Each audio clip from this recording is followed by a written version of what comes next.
জীবন কি অনিশ্চিত, আজ তাই ভাবছিলাম। কাশ্মীর বেড়াতে গিয়ে গুলিবিদ্ধ হয়ে গেলেন কিছু মানুষ। অক্লান্ত খেটে নিজের কলেজ ক্যাম্পাসে বিশ্রাম নেওয়াকালীন নৃশংসভাবে খুন হলেন এক পড়ুয়া। এতগুলো মানুষ লন্ডন যাচ্ছিলেন, এতজন পড়ুয়া মেডিকেল কলেজে লাঞ্চ করছিলেন, কিন্তু মুহূর্তের মধ্যেই সব শেষ। পদ্মপাতায় জল আর কাকেই বলে। কাউকে যদি কিছু বলার থাকে, দেরি করবেন না, নিজের প্রিয় মানুষটিকে জড়িয়ে ধরুন, দরকারে ভুল স্বীকার করে নিন। নিজের পছন্দের বইটা আজই পড়ে ফেলুন, পছন্দের জায়গার টিকিটটা কেটে ফেলুন, পছন্দের রান্নাটা করেই ফেলুন, মা বাবার সাথে আরো বেশি সময় কাটান।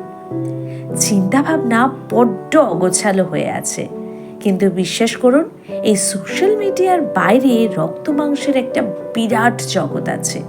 সেই জগতে আমরা সবাই বড্ড অসহায়। আসুন সবাই বেঁধে বেঁধে থাকি।